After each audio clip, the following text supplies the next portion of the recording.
and I had to make an entrance. I do. Very good at it.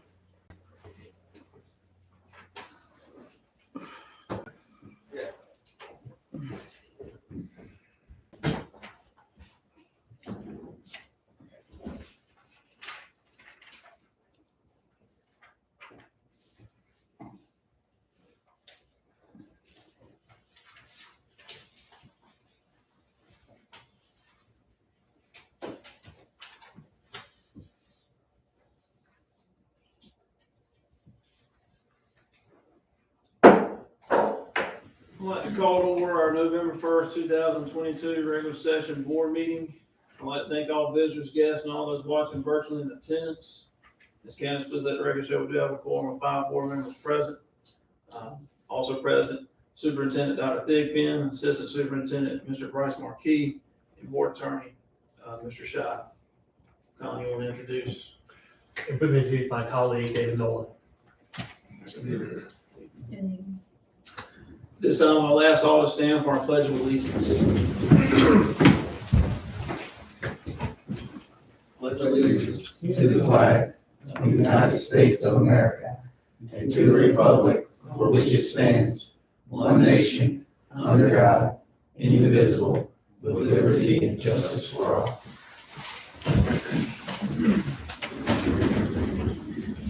This time I'll ask for the approval of our regular session board meeting minutes from Monday, October 3rd. How much to approve? Motion by Mr. Walson, second by Mr. Griffin. All in favor, say aye. Motion carries 5-0. At this time, I'll ask if there are any adjustments to our agenda.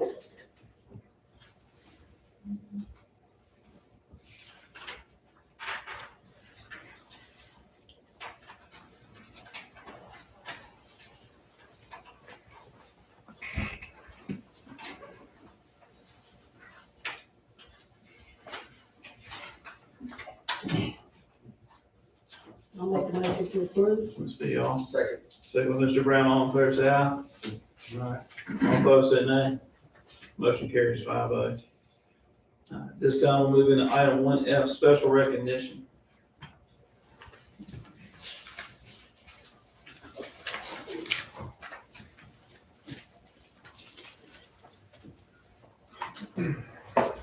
Good evening. Tonight, we'd like to honor 2 employees of Jones County Public Schools. The employees arrive each day prior to 6 a.m. and they stay until all buses have arrived and been maintained each night. These 2 employees have just completed the required North Carolina bus inspection assessment and scored the highest score in the Southeast region. Nice. There's a high chance when all state inspection results are released in the spring that Jones County Public Schools will have the highest bus inspection ranking in the state of North Carolina. At this time, we would like to recognize Mr. P.J. Melendez and Mr. Dustin Wells for their continued excellence and service to the students and the staff of Jones County Public Schools.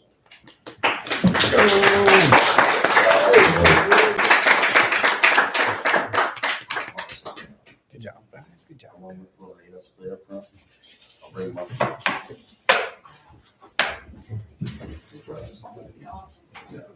Yes, sir. Thank you.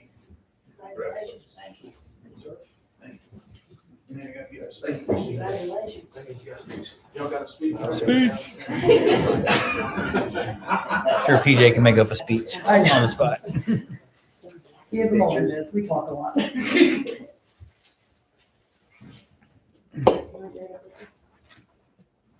I'll take one more.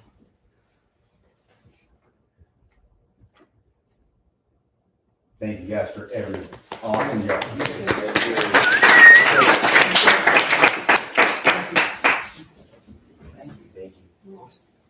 Thank you. And you're welcome. You're welcome to roll or you're welcome to stay. You sure? Roll while you can.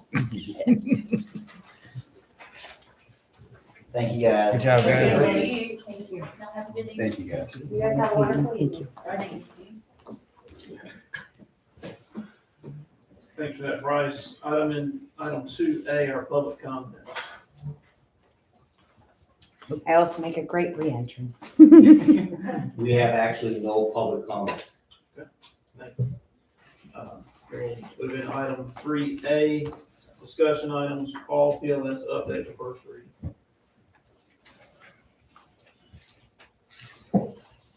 The fall PLS updates have been provided to each of you. They will require a second reading for approval in December. In summary, there's a lot of language modifications in the policies. Two of the biggest are there will no longer be allowed remote school board meetings unless there's a declared emergency by the state of North Carolina or the federal government. There's also the Strong Schools NC Public School Kit. We are no longer utilizing that. We'll be following CDC directives for any health concerns going forward.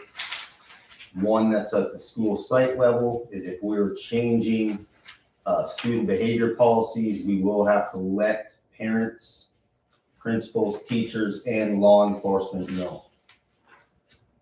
So on the remote meetings issue, and we can talk about this in between now and the next meeting, but I know that's what they've recommended including in their policy. But we've discussed this within the firm, and we think you still do have the ability to have remote meetings, and you can choose how you want to limit that.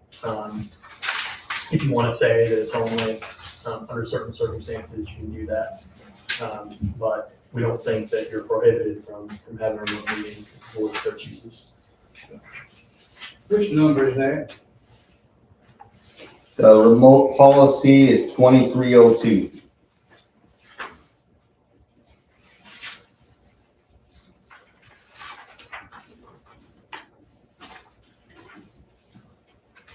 Who thought of this? Thought of what? Of not having the remote meetings? That's the way the School Boards Association did their new policy. We discussed it with them though, and I think we're all in agreement that you do have flexibility if you'd like to have the option for remote meetings.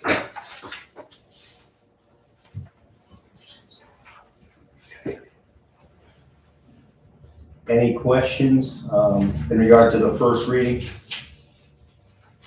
Colin, I may be missing 2302. I don't see it on here either now that I'm It's looking on the through. first page. Oh, it's I'm sorry. not in the, I don't see it in the PLF, I don't see it in the main.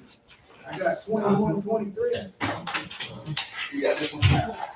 They're divided by major changes and minor changes. I don't know if it's on here. It might be towards the back end. It's on this one. I see, yeah, it's on this one, but not on My that. bad. I got it, Colin, I'm glad you made the same mistake. exactly. Thank you. All right, any further discussion on the PLS update? Now we're moving to item 3B, our budget report. Board members, I've provided you, or Melissa's provided you with a copy of the budget update. She is at a finance officer training trying to complete her certification for that. So, we give this to you. Certainly, if you have any questions, don't hesitate to contact myself or her. Relay any questions that you have concerning this. The red's going to become more prevalent as we continue on. Well, we're trying to eliminate as many reds as we can. As we carry on, that was one. You know where we're at with the budget. Any further questions on the discussions on the budget report?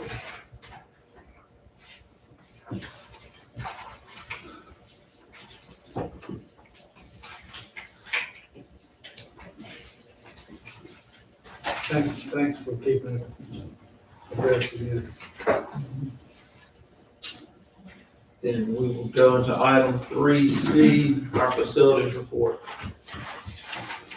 Just touch base on a couple of things we got going on. We have some issues with the playground equipment at Maysville Elementary School as well as Comfort Elementary School.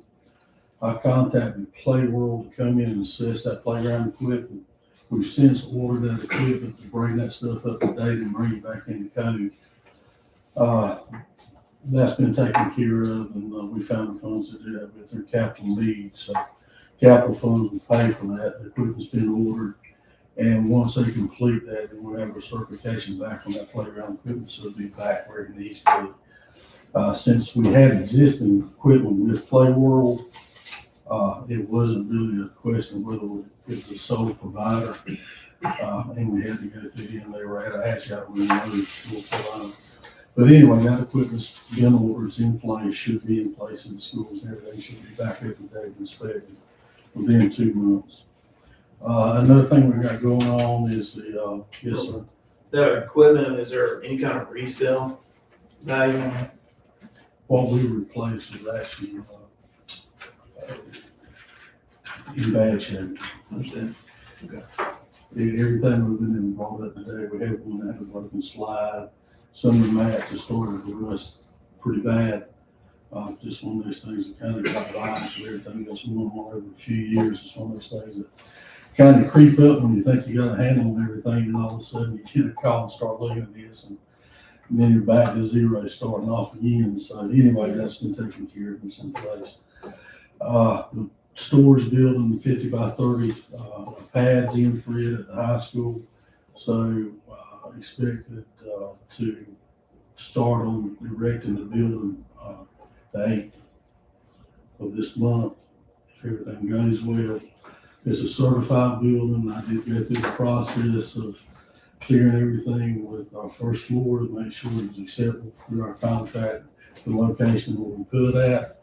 It was cleared through DPI planning. We let her come back from them, so it was okay for us to proceed with that building with their blessing. So, and we've got permits, and it will be an inspected building. Everything's in place on that. And inspections and other things we've had going on too, but I could go on and on about small projects we got going on. Does anybody have any questions about anything? Why do you say you had to ask, the county owns the land, what do you have to ask for a floor valve? In our contract, there's language in it, anytime we do anything on that property, and it has to do with solar. If we plant a tree on that property, we've got to get your permission before we plant it, because it may block that solar. It's all in that contract. So just to negate any legalities, I made a request to them, and they answered the letter back and said that they had our blessing to go ahead. So it's just one more I to dot and T across to make sure we're in compliance. But that's only for the first 7 years, is that right? That's correct. Yeah. But unfortunately, we're in that first 7 years. Anybody have any other questions about anything? I had asked last meeting about keys for staff. Was there anything ever done on that? Absolutely. Okay. What we've done is I've met with the principals. I control the keys at the new high school. There's no reason. Because they misplaced a lot of those keys. We just like the gym is, we'll be rekeying it probably again for the 4th time in the last 10 years. Because they can't maintain their keys. We are putting a procedure in place that I'll issue the keys. We'll have a spreadsheet. Mr. Nobles is going to verify every key that's with everyone in the school. When I issue a key, it'll be issued to him on the spreadsheet. Anytime anybody departs or leaves, one of the plans is before you receive your last paycheck, you will turn in all your keys.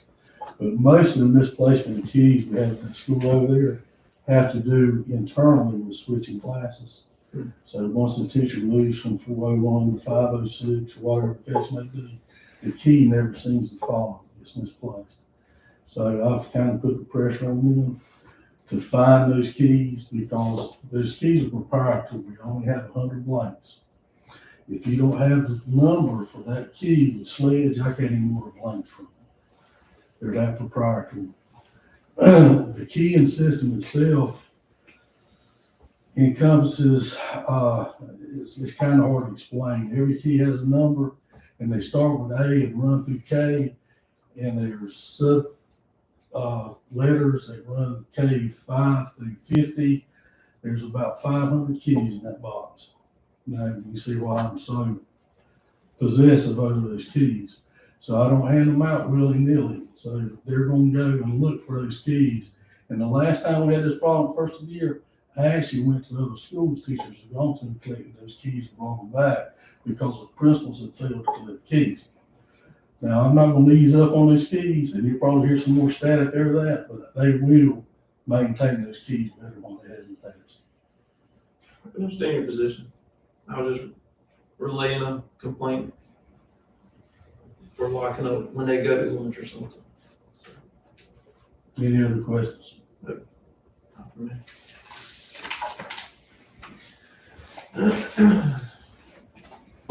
Item 3D, letter, the Harry Brown name on exterior of the gymnatorium. Give me a start. You want to go with it? It don't matter. Go ahead. We received a letter from the Board of Commissioners, and they're making a request that the Harry Brown Gymnasium located on the campus of Trenton Elementary School be visibly marked from the exterior in honor of Mr. Brown.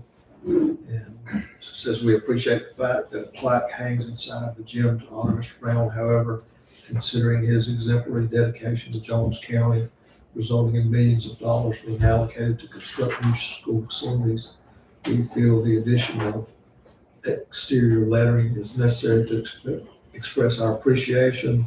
The request is for the exterior of the gym to read Harry Brown Gymnasium. If Jones County Board of Education agrees with this request, Jones County is willing to absorb the cost of the exterior lettering and installation.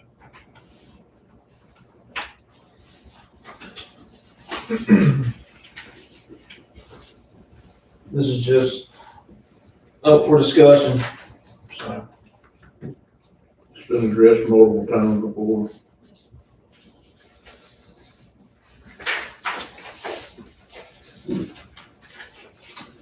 if I'm not mistaken, there's more than just a plaque. I think it's in big bold letters above the gym. It says Harry Brown Gymnatorium, right? Mhm. So, I mean, it's not just a plaque, it's a pretty apparent. So, How does the policy read? All I policies know- got lost.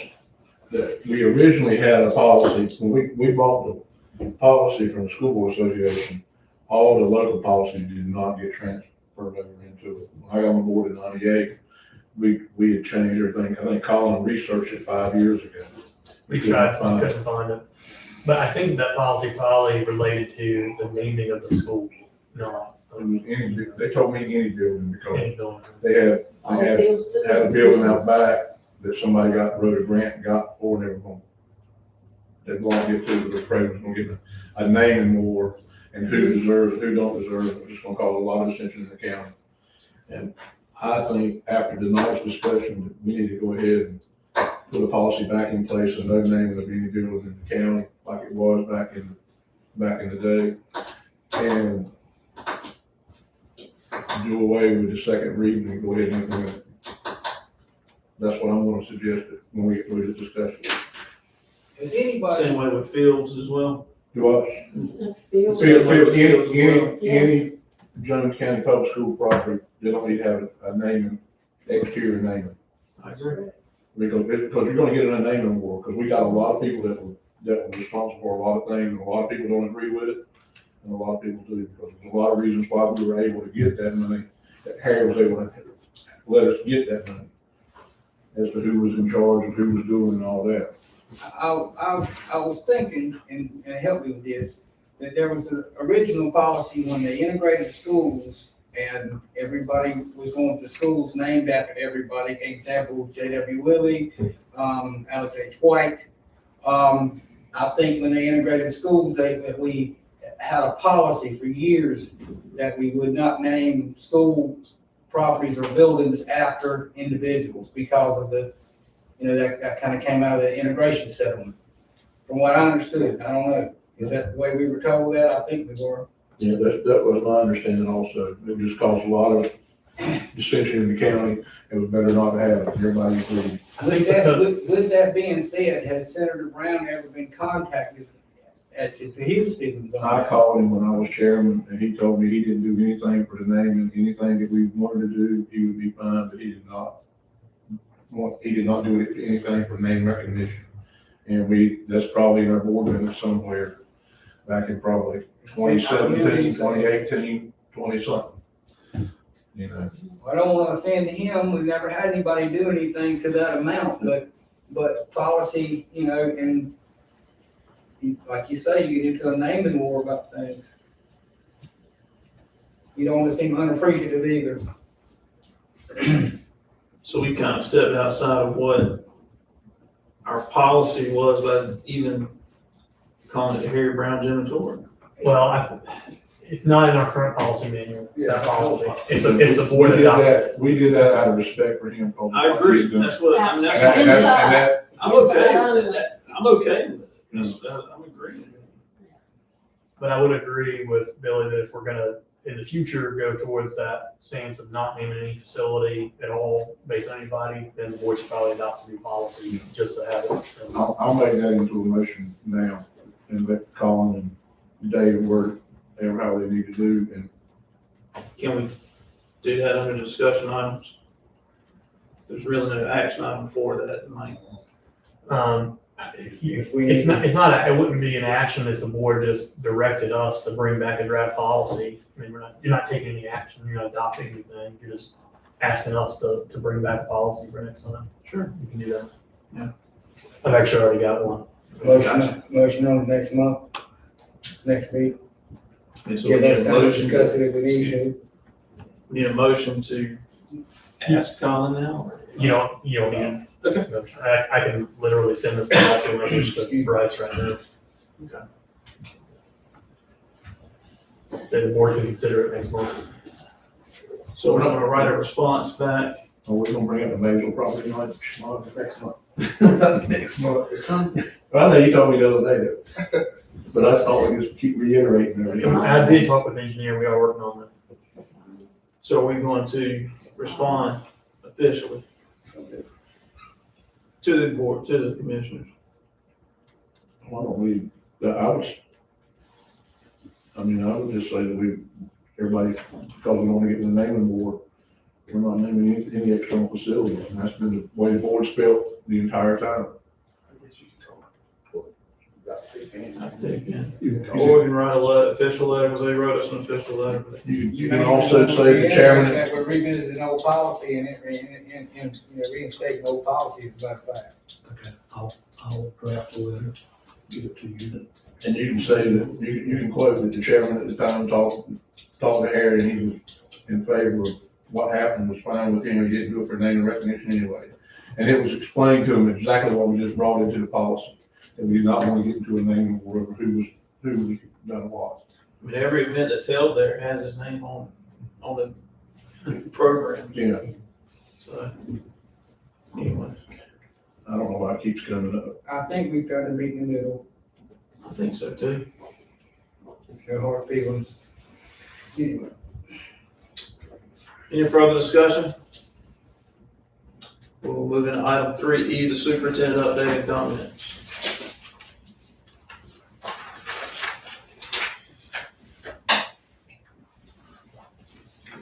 Board members, I wanted to share with you, Superintendent Truitt shared the portrait of a graduate with superintendents last week, and you have a copy of that. Give us It's been included in our a packet. copy of that. And it focuses on 7 words: adaptability, collaboration, communication, critical thinking, empathy, a learner's mindset, personal responsibility. Those things align well with what we're doing with Later and me. Dr. Eason, others have spoken, and we're, they feel like we're a year or so ahead of everyone in adopting these things. Whereas, others that have not gone that route will have to do that. And so I wanted to share with you those traits that they thought were valuable, and then also let you know that those things, the 7 habits and Later and me, are things that we're already addressing in our school system. Wanted to update you about our low performing district action steps. We sent parent notification home. The principals are gathering their action steps to include in the plan that has to be put in NC Star. That will be concluded. They should have their information by November 11th, and we will, the final plan, which is, will be presented to you officially at the December 1 board meeting, but you will see it before then. We'll send you a copy of that. We've been collaborating a great deal with the Southeast region representative, Dr. Beth Metcalf, and she's been exceptionally helpful to make sure we've got every T crossed and every I dotted. Our principals are attending instructional leadership academies. In my conversation with them, they found them to be very helpful to them as school leaders and instructional leaders. And so we are, we feel like we've got a handle on it. Strangely enough, Stella got a bonus for being in the top 50% of schools in North Carolina in growth. And so we can make you aware of that. I wanted to also show you a little bit about our subgroups. This is basically sharing with you information about our AIG students, and they've met growth or exceeded growth. And you'll see with our AIG students that in math and in reading, when reading they've exceeded growth, in math they've met expected growth in every category. If you look at our students with disabilities, that's not something you see in every school district. Most people are struggling for their exceptional children meeting growth, and that's what we've done. We've got one area that we haven't had growth, which is in fourth grade, but the others have. And so I know that I'll make sure I get you a copy so you have time to look at those statements. If you look at the white subgroup, you can see that in end of grade math, we had issues here in seventh grade math and in math 1, but the other areas we met growth. And if you look down here at reading, you'll see that we met or exceeded growth in every category, in every grade level. We've done some good work there. And if you look at the African American subgroup, you'll see the same results that you've seen in the other subgroups. They have met expected growth. We've had an issue with seventh grade in math and reading. I think I'll get that fixed. But if you look at the reading, we had one fifth grade, we had seventh grade. It's that same seventh grade level in averages, everything that's caused us the issue that we think we've got a handle on that.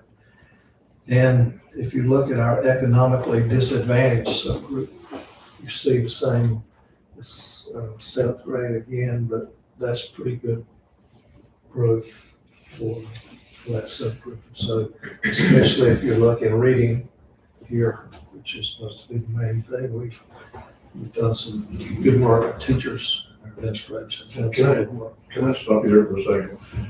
On the seventh grade, the reading and the math were not meeting expected growth or whatever it does.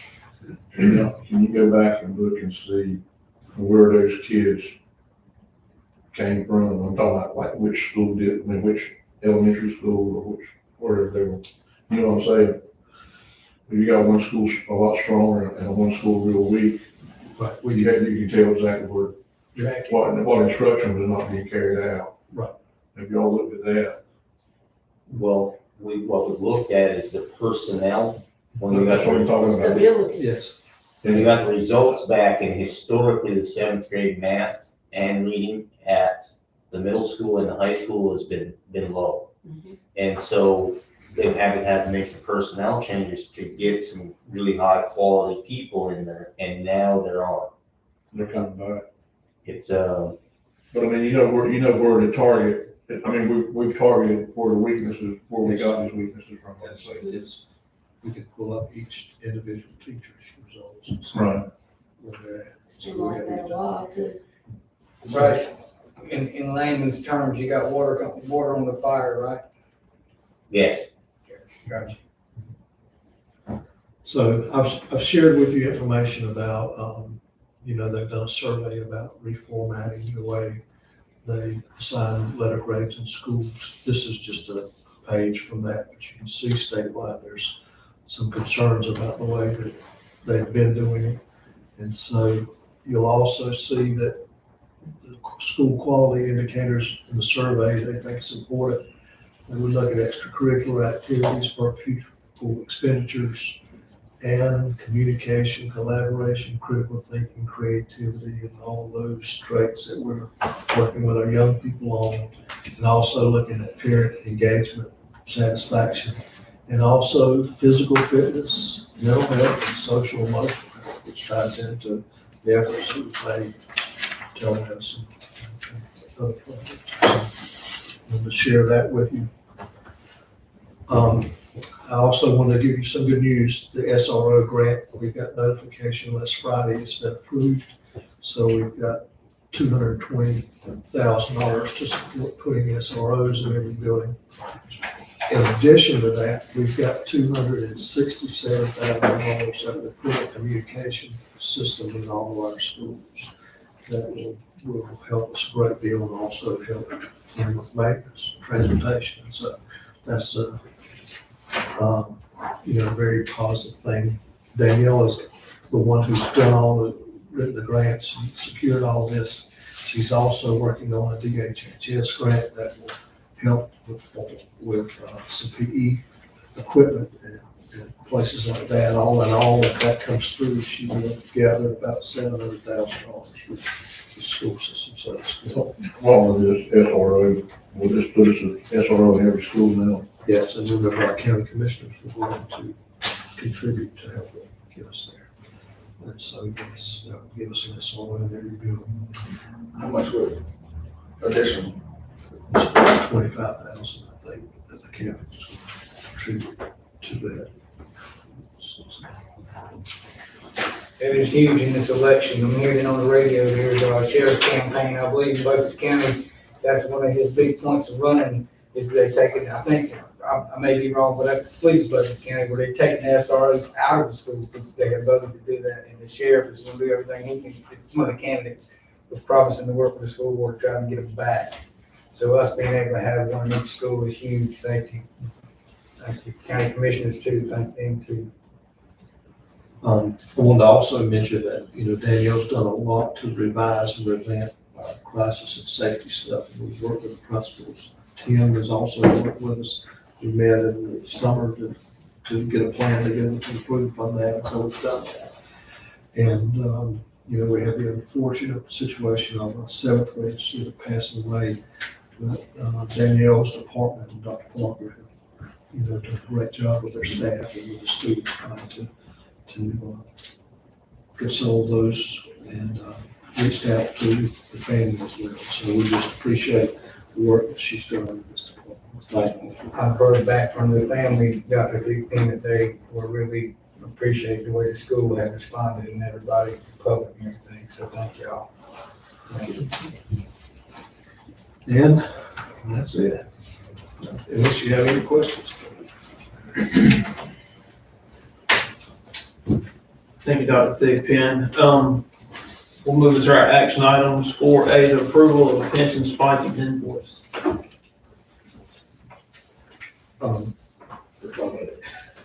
Melissa left me with an explanation. It said the retirement system estimated the pension spiking payment for Dr. Bracy in 2020 and made a payment of $148,408. In September, they received notification that the estimation by the retirement system was incorrectly estimated low. So we've got an invoice from the retirement system for an additional contribution of $25,300. And of course, Melissa contacted the auditors, and they advised we are responsible for paying the bill. As a calculation we received in March 2020 was an estimate. So that's the information we have.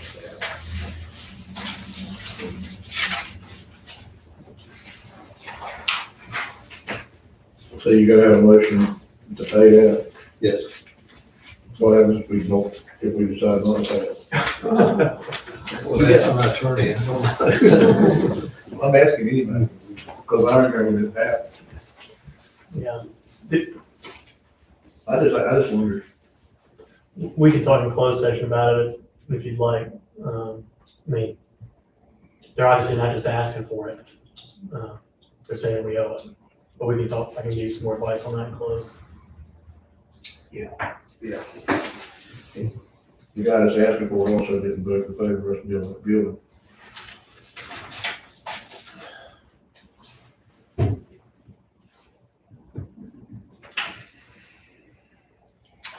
So we will table that So after closed session. till after closed session.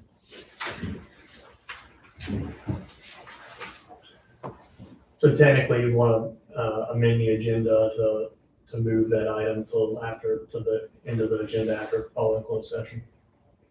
So moved. Mr. Greg to amend the agenda. Second. Second, Ms. Fee, all in favor, say aye. All opposed, say nay. We'll move the approval of pension spiking to after closed session. We'll move into item 4B, the approval of the lighting for a football field at Junior Senior High School.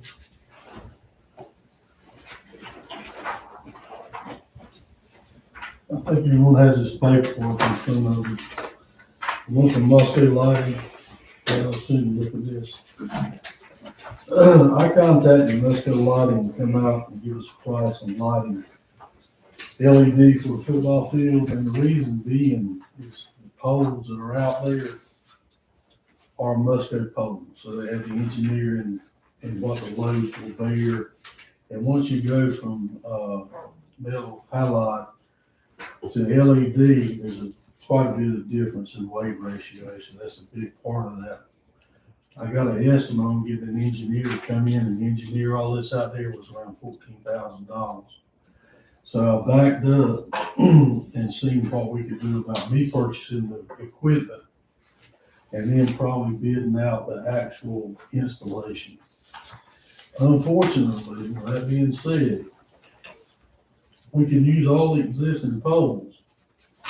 And what I'd like to bring your attention to, the North Carolina High School Athletic Association, page 3.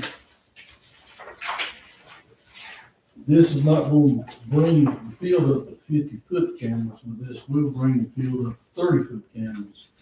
If you'll notice, for a football or soccer stadium that will seat 2,000 folks or less, then the only requirement is 30-foot cameras.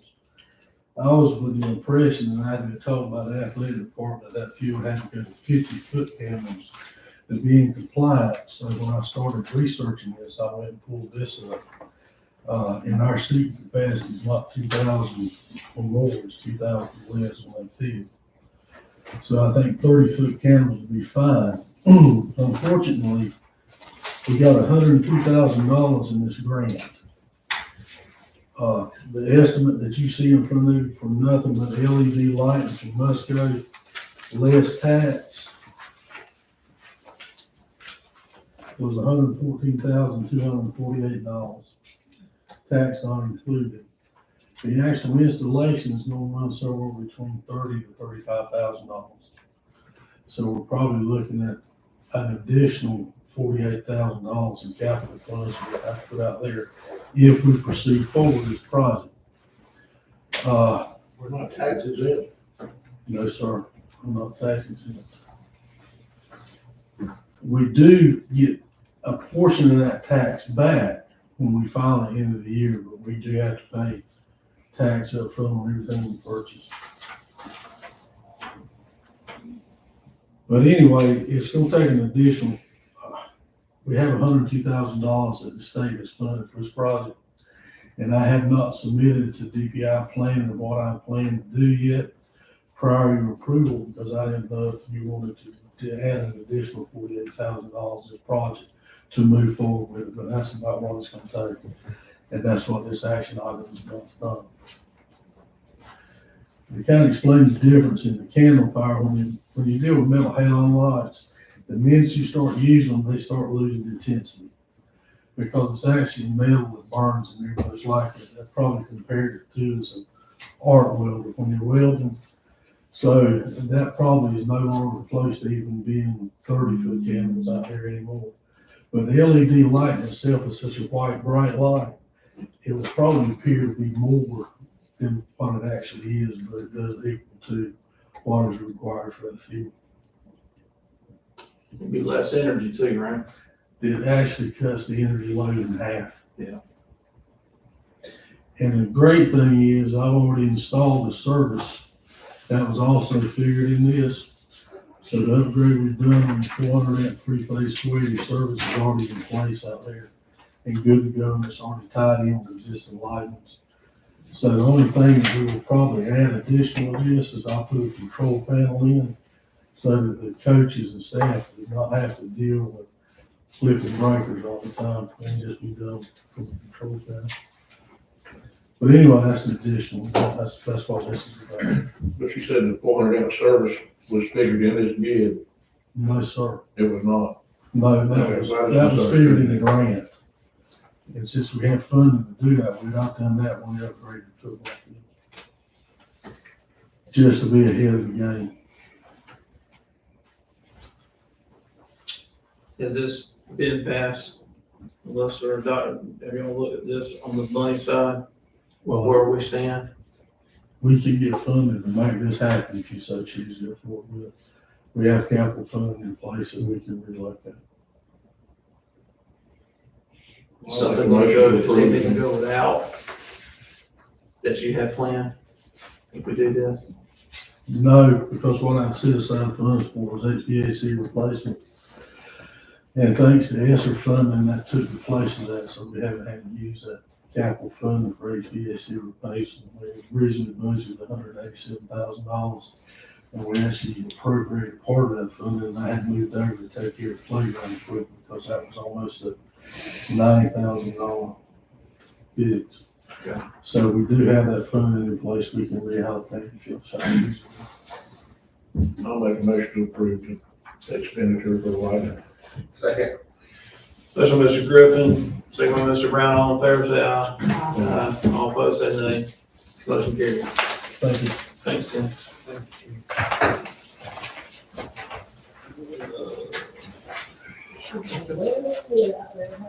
At this time, I'll entertain a motion to go into executive closed session for personnel reasons pursuant to North Carolina General Statute 143-31811A 1, 3, and 6. Motion.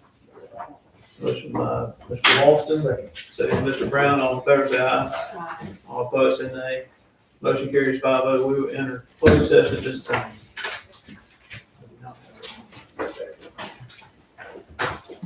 Thank you, Tim.